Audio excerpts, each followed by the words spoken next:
The screen transformer of Joseph Boyd. It is not at all clear if the Boyd power system should be located here or in Chapter 7, which deals with aerials. Joseph talks about the way that radio circuits operate and why only very limited power appears to be the limit of radio receivers.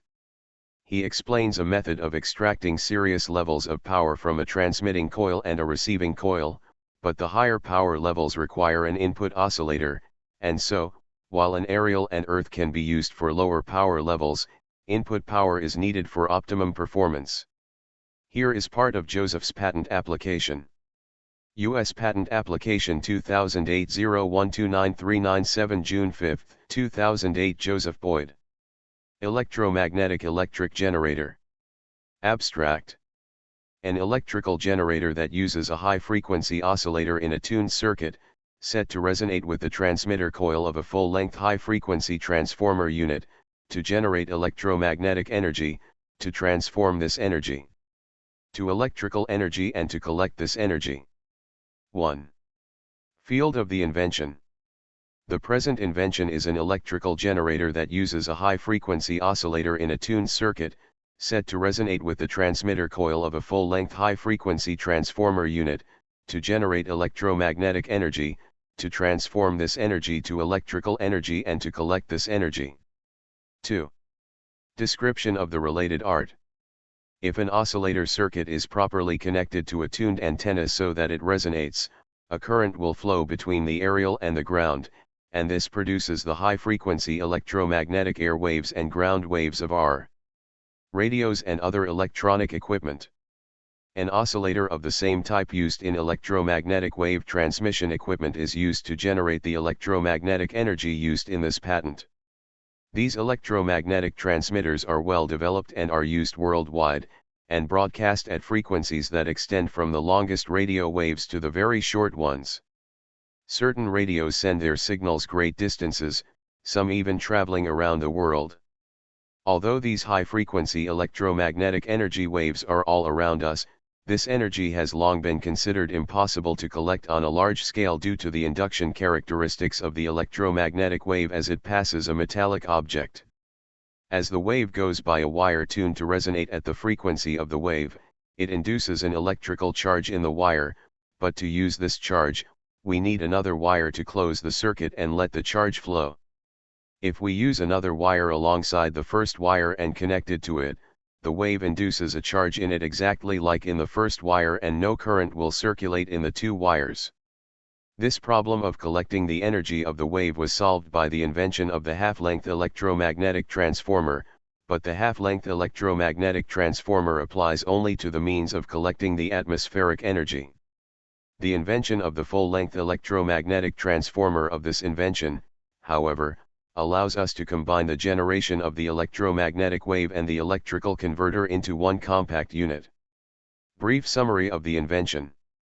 Basically, this unit uses an oscillating electric current to generate an electromagnetic wave, which releases a much greater electric current, and the total electrical energy derived in this manner, is over and above the amount of energy needed to operate the equipment. It has long been assumed that the only energy involved in high-frequency electromagnetic transmission is that supplied by the operator to drive his equipment. The actual energy of the electromagnetic wave is often over 100 times greater than this. Since the amount of electromagnetic energy in the Earth is practically unlimited, there appears to be no limit to the size of the electromagnetic generators, or to the size of the power plants based on this energy source. This energy is available, worldwide, free for the taking. This energy is related to the light waves and is probably a variation of the light waves. However, the radio type waves are longer than light waves and are vibrating at a lower frequency. Light waves are a source of high energy just for the taking, also. Anything that is brought up to a high heat, will give off light energy. A very small wire in a light bulb, when brought to a high heat, will release a light ray of such power that it will go all the way to the moon. This is natural energy, produced by the speed of the Earth through space. Using the math of Dynetics, the speed of the Earth necessary to give any pound of Earth the atomic energy of 1 pound of uranium, came out exactly the same as the speed of light, 186,300 miles per second. The fact that the math came out exactly at this speed leaves little doubt that the speed of the Earth through space is the speed of light, and that every pound of material on Earth has the energy of 1 pound of uranium, due to this speed. The electromagnetic energy in the low frequency range differs from other types of energy, in many ways, but of interest to us is that it is propagated by electrical currents, travels through the air like the light waves, and is detected and may be collected, when it induces an electric charge in a wire. This is an ideal source of energy. The generators may be handheld or large enough to replace the biggest power plants. They may be used to drive motorcycles, sleds, autos, trucks, trains, ships and planes. The fact that the output is in the form of electrical energy is, in itself, a great benefit, but the fact that the generating equipment is light and compact is a real plus for all types of mobile equipment. It is possible that this invention will supply all of the electrical energy needed in the homes, making the distribution lines unnecessary, and if used to drive automobiles, our dependence on oil will be a thing of the past. This invention makes possible an abundance of energy, available to mankind anywhere in the world. Even the poorest nations will have an abundance of energy. The oscillating equipment that generates the electromagnetic wave used in this invention includes an oscillator, of some type driving a tuned transmitter coil that resonates with a tuned collector coil in a full-length electromagnetic transformer.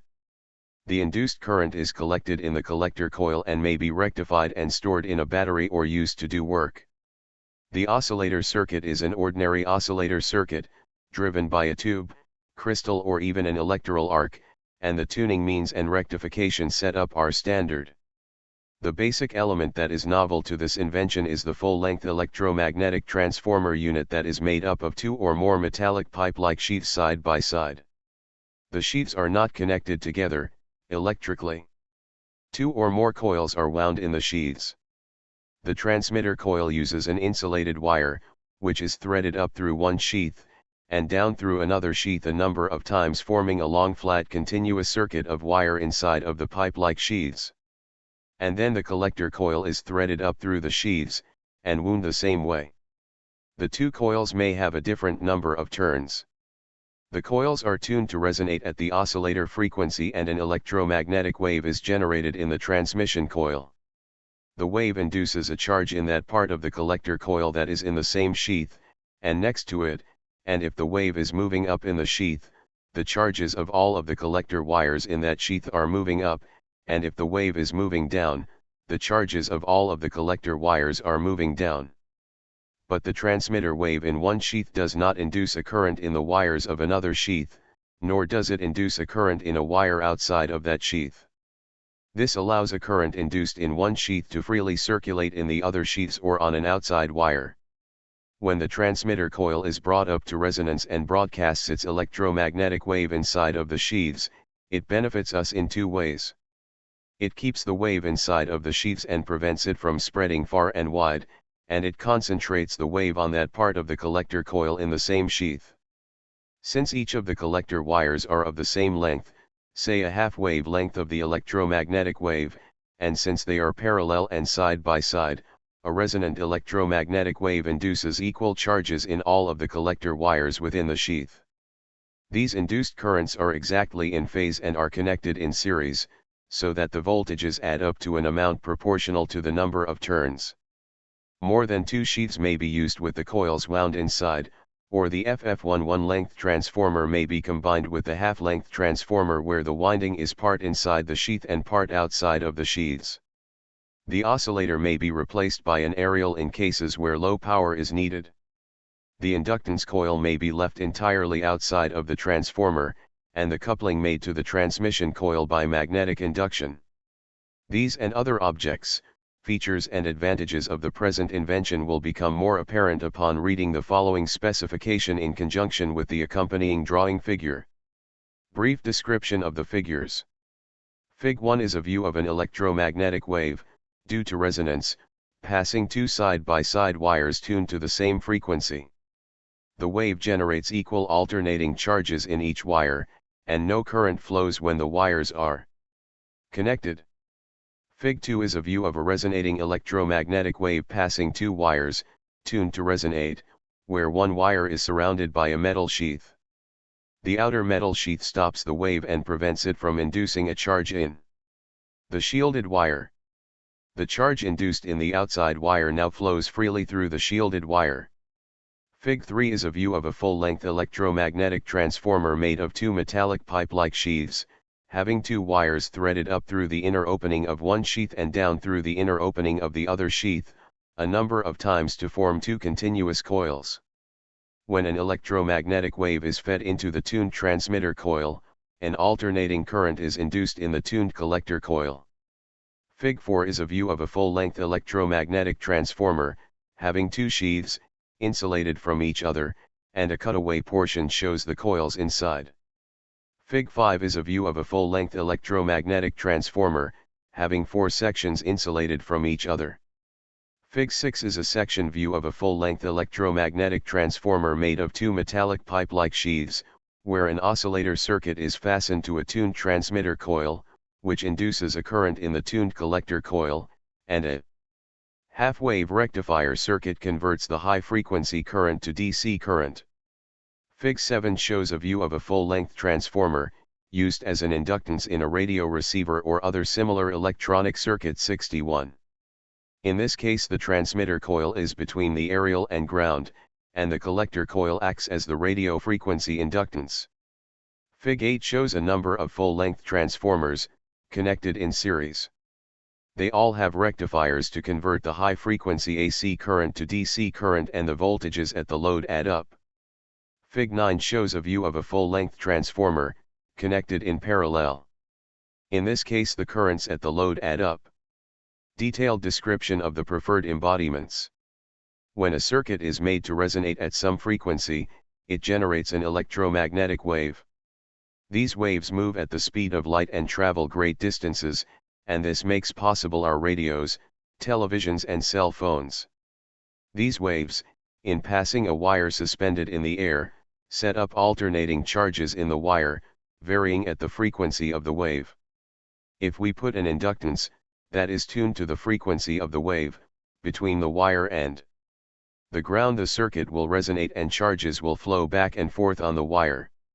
This allows us to pick out the wave we are interested in, amplify it and read its message. We have long known that the voltage of the wave we choose to receive is greatly amplified when we make our circuit resonate at that wave's frequency, but we have been unable to accumulate this additional energy from the wave because we are limited to what energy we can pick up by the equipment that we use. Fig 1 shows why this is so.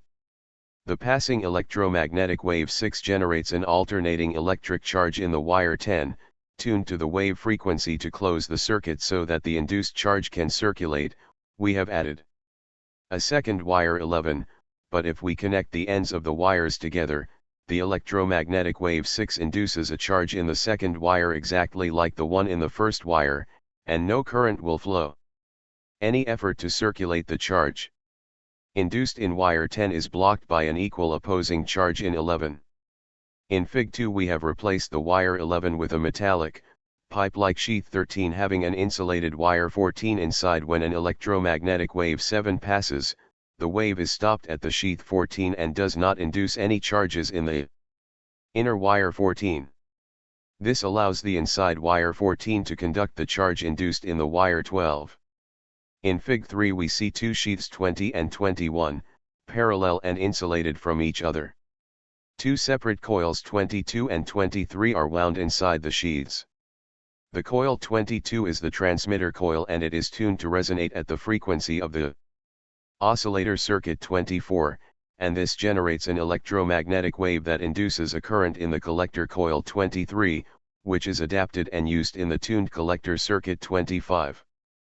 Fig 4 is a view of a full-length electromagnetic electric generator using two separate sheaths 30 and 31, where the electromagnetic wave is almost completely contained within the sheaths.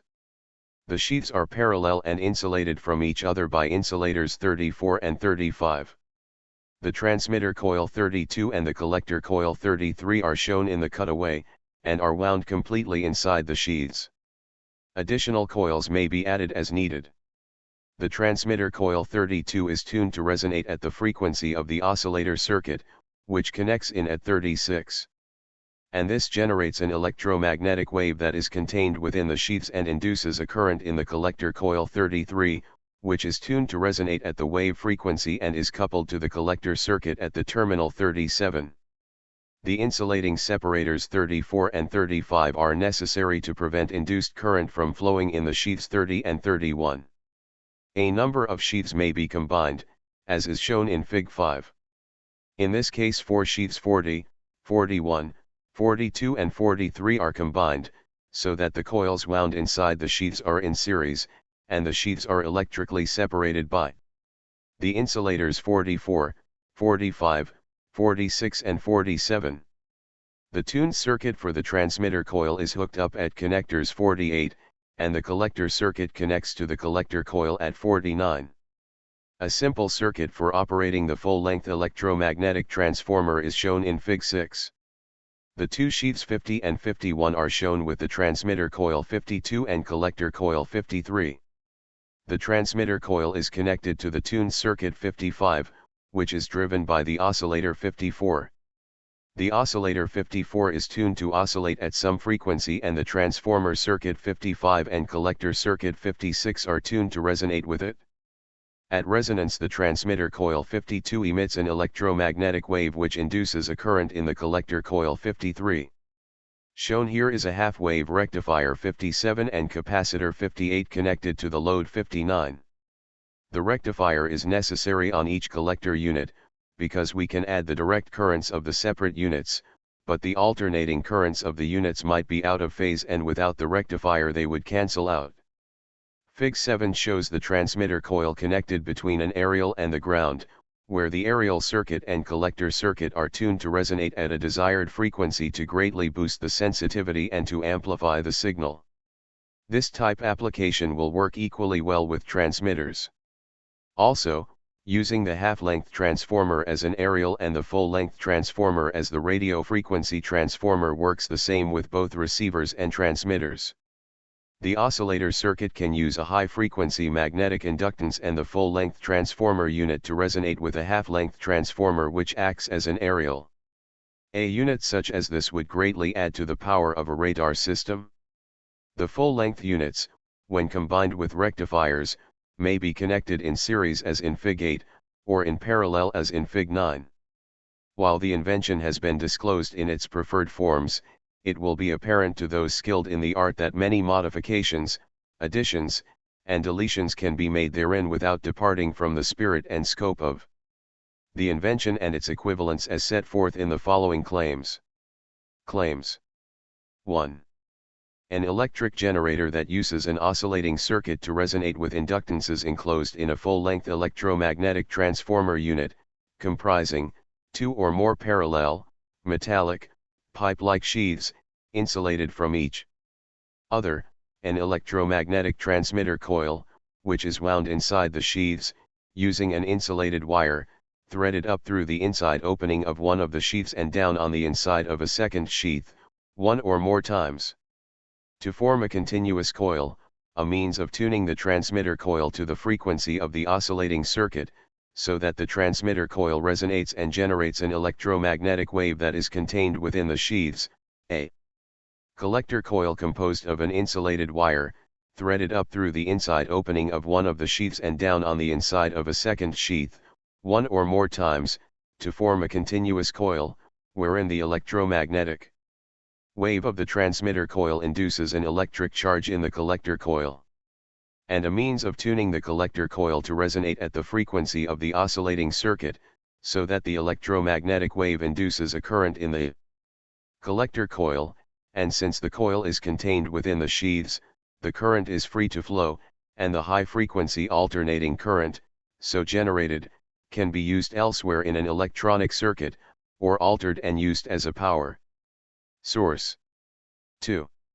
The full-length electromagnetic transformer unit of Claim 1, where the collected current is rectified, and the DC current is stored in capacitors and used to do work.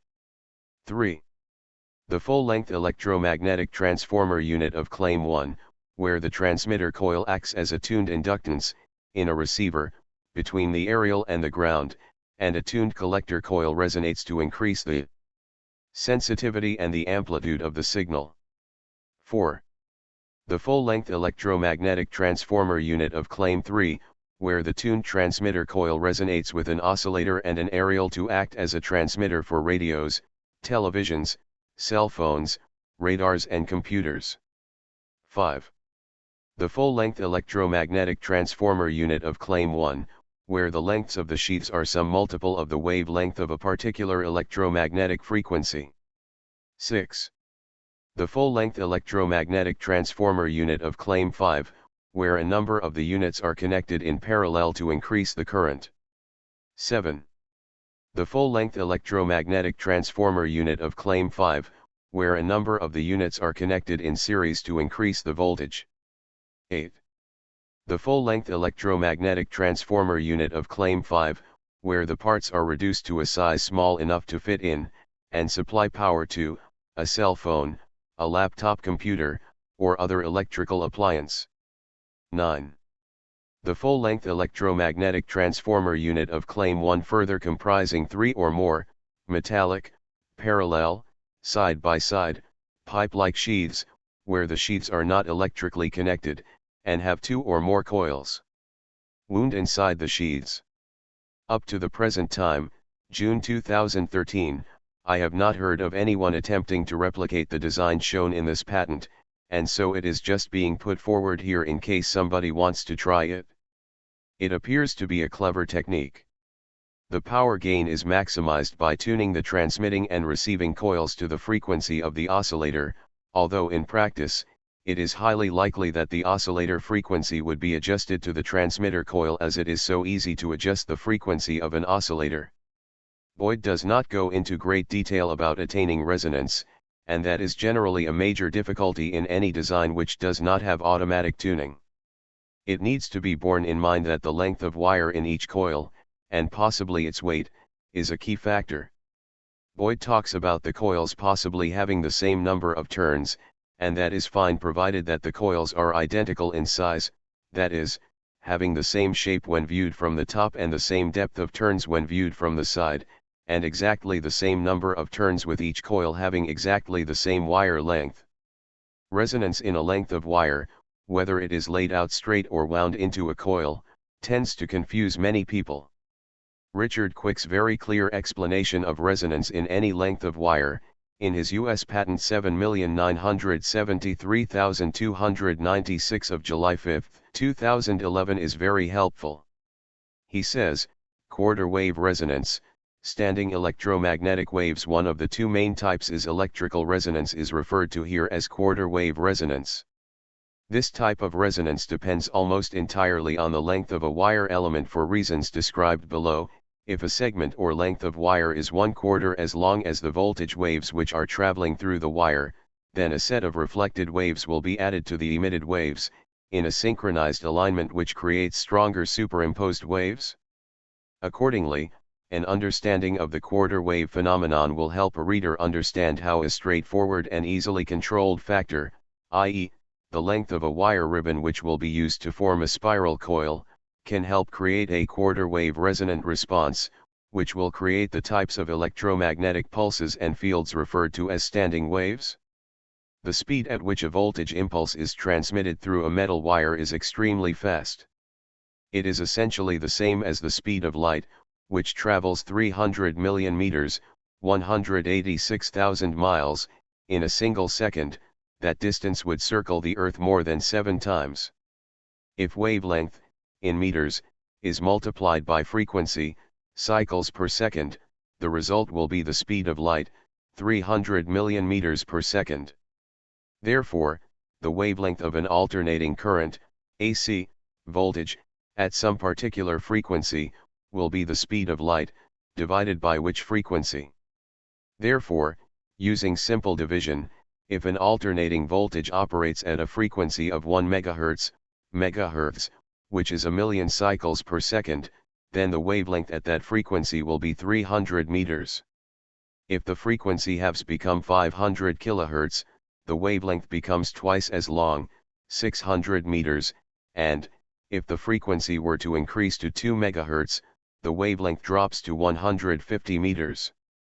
It should be noted which the term cycles is what scientists call a dimensionless unit, which drops out and becomes silent when other physical terms are multiplied or divided. At AC frequencies of 10 kHz or greater, the common references to alternating current, AC, voltage begin using a different term, which is radio frequency, RF, voltage. Accordingly, RF voltage is a form, or subset, of AC voltage, which operates at frequencies higher than 10 kHz. RF power generators are readily available, and are sold by numerous companies which can be easily located by an internet search, using the term RF power generator. For example, Hotech Technologies Incorporated. HotechTech.com sells two RF power generators, called the AG1024 and AG1012 models, which can provide output power at frequencies ranging from 20 kHz to 1 MHz. The 1012 model has a power output of 1000 watts, while the 1024 model has a power output of 2000 watts. The output frequency of any such RF power supply can be adjusted and tuned across the entire range of operating frequencies, merely by turning knobs or manipulating other controls in a power supply of this type. In a wire having a fixed and unchanging length, the easiest way to create a standing wave is to adjust the RF frequency emitted by a power supply with an adjustable frequency, until the tuned frequency creates a wavelength which is 4 times as long as the wire. This principle is well known to physicists, and it is commonly referred to as quarter wave behavior, since the length of the wire segment must be 1/4 as long as the wavelength. Since it is important to this invention, the principles behind it are illustrated in a series of drawings provided in Fig 1 to Fig 4, all of which are well known prior art.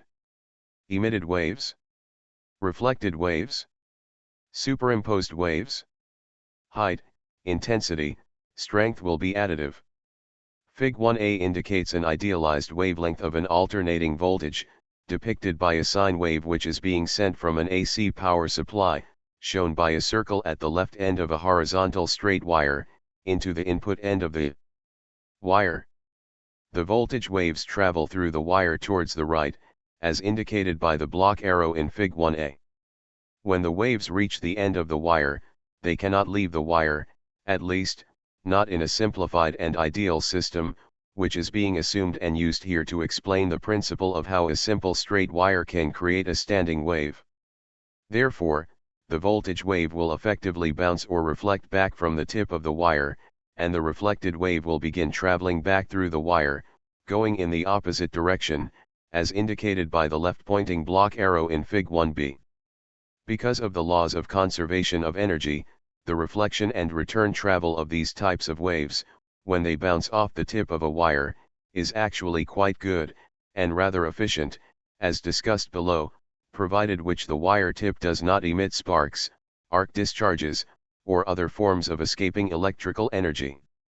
Accordingly, Fig 1a depicts a set of emitted waves traveling towards the right, while Fig 1b depicts an idealized set of reflected waves traveling toward the left along the same wire. Fig 1c illustrates what happens when both sets of waves, emitted and reflected, are superimposed on each other.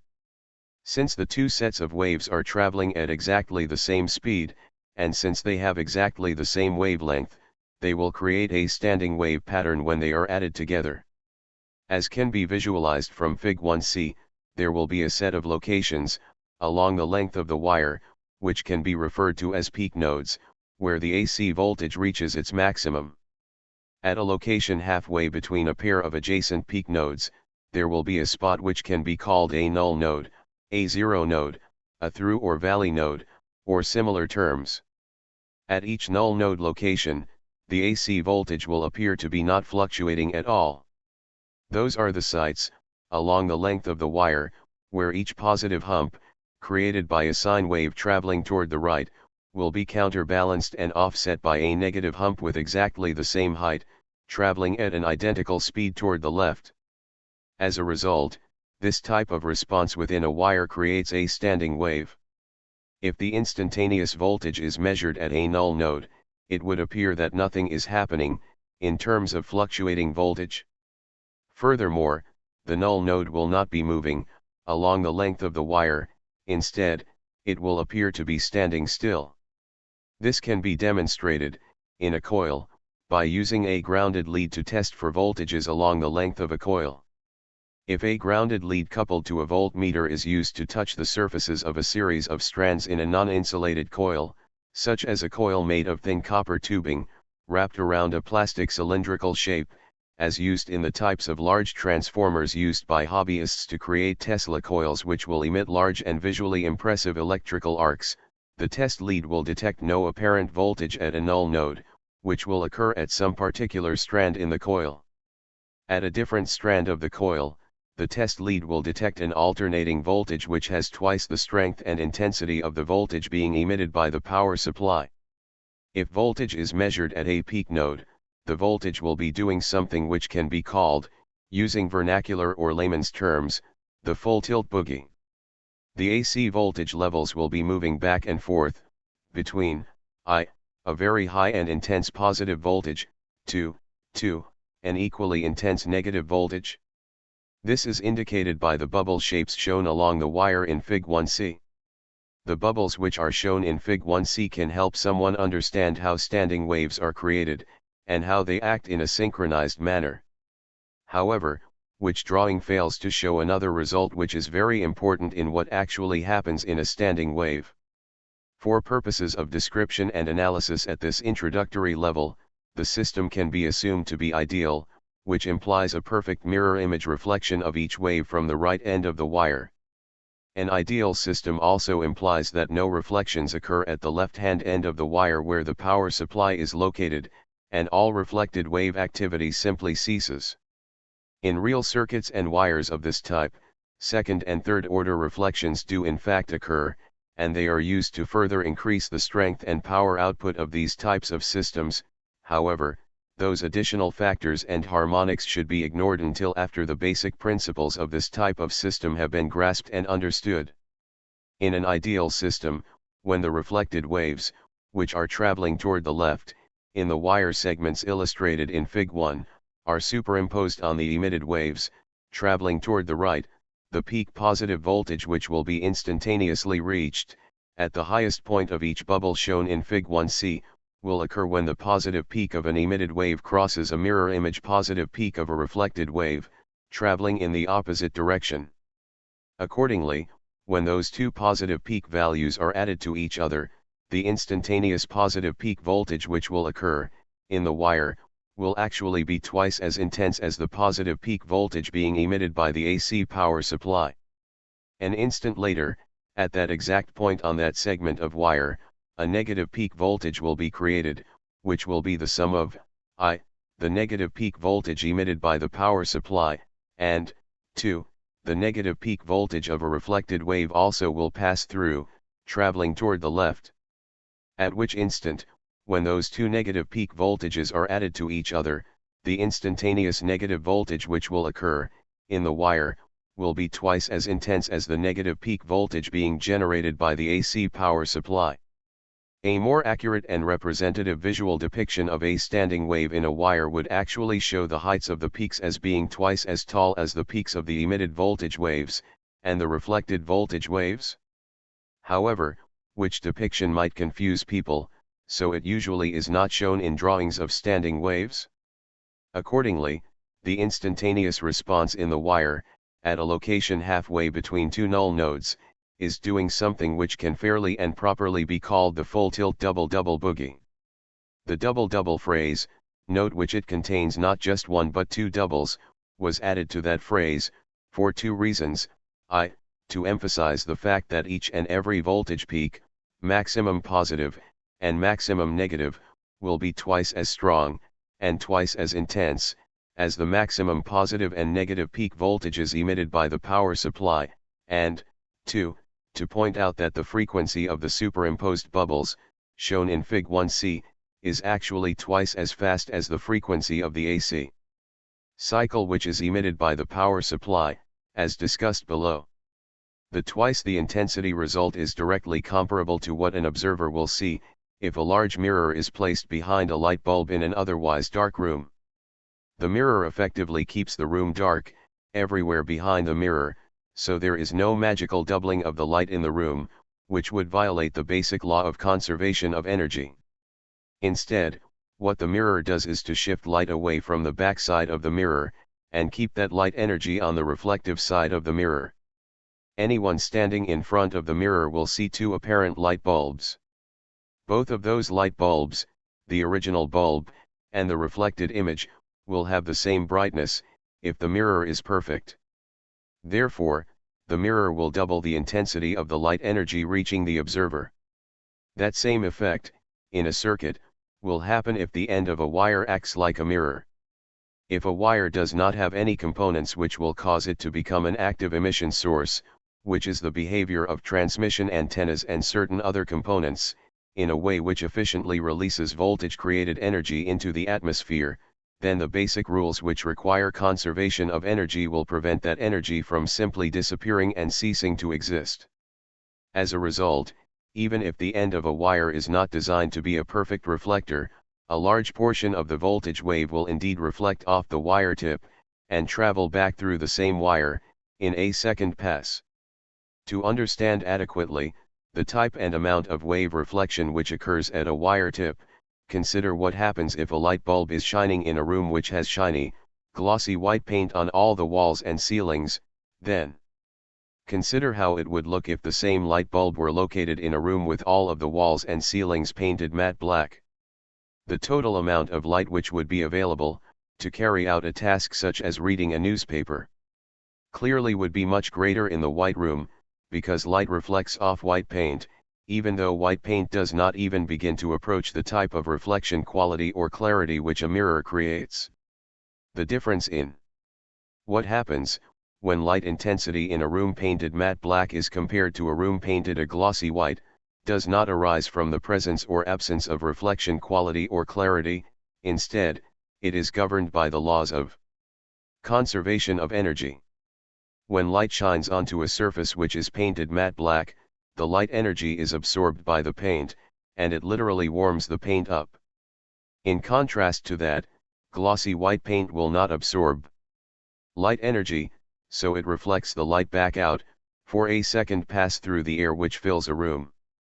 Because of the laws of conservation of energy, and without depending on any quality of reflectance characteristic of wire tips, electrical energy cannot simply disappear, when it reaches the end of a wire. Instead, there are only two things which can happen to that energy. The electrical energy can be emitted into the surroundings, such as by emitting sparks, arcs, or radio frequency signals which will carry energy, or, 2, if the energy is not emitted by the tip of the wire, then, by simple necessity and because of the basic law of conservation of energy, it must be reflected back into the wire, and it will be forced to travel back through the wire again. If a wire has a long and tapered tip, then the reflected wave might become somewhat diffused, and it might lose some portion of the clarity of the wave. However, since wavelengths in the frequencies of interest here are hundreds of meters long, the type of tip created by a conventional wire cutter will not create any significant diffusion in a reflected wave.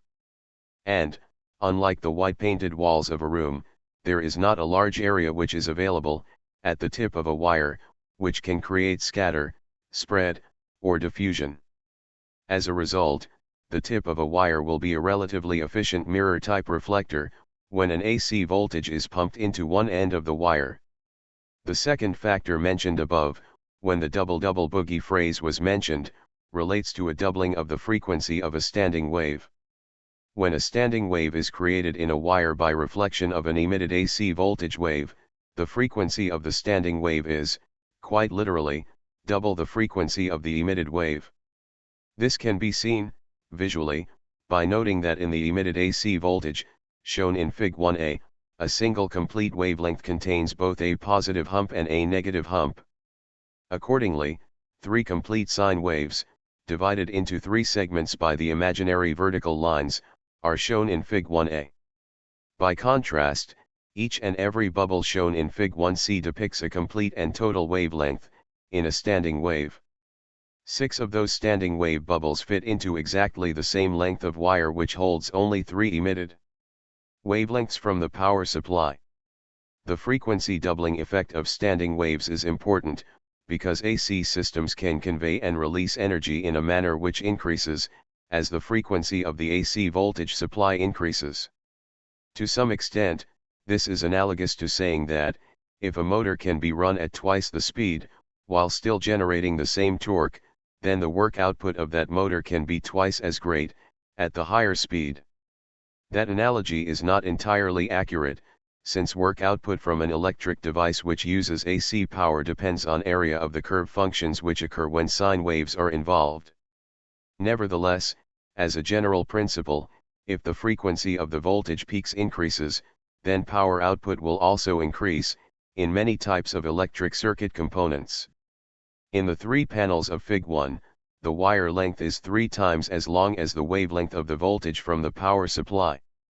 However, to create standing waves, a wire length does not need to be any particular multiple of the wavelength of an AC voltage.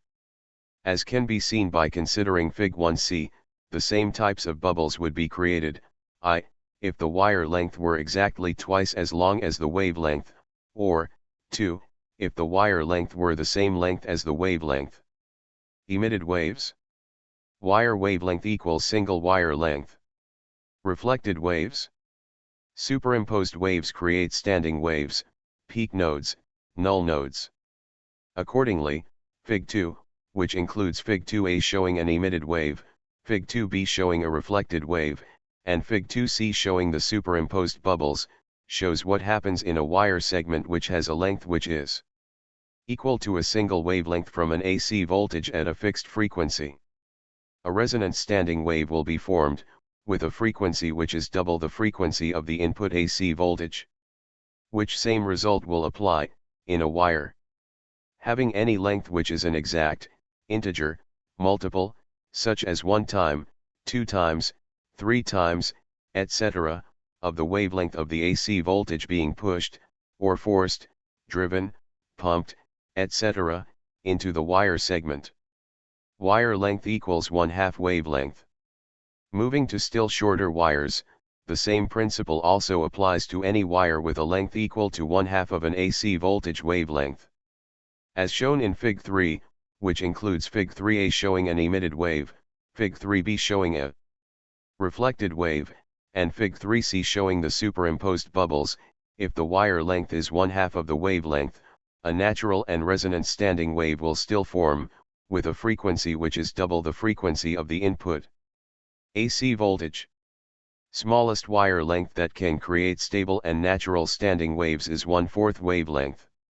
Finally, moving to a still shorter wire, the same principle also applies to any wire which has a length equal to 1/4 of an AC voltage wavelength, as shown in Fig 4a, Fig 4b, and Fig 4c, even though it does not stretch across or cover a complete bubble.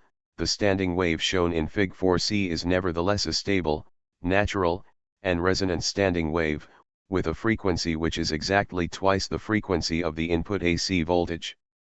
It is possible to create partially stable and semi-resonant responses, using 1/8, 1/16, or shorter lengths of wire, by using additional devices which can remove electrical power from the system, or which can generate effects which are usually called harmonics.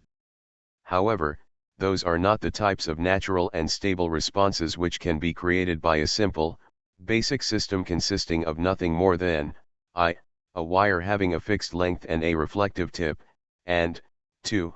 An AC power source with a frequency which can be tuned until it creates a resonant response in any wire segment having a suitable length.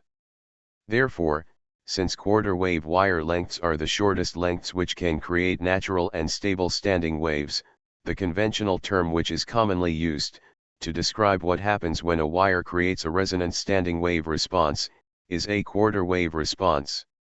In some devices, telescoping components, or other elements which can alter the effective length of a wire-type element, can be used to alter the ability of the element to respond to a fixed wavelength.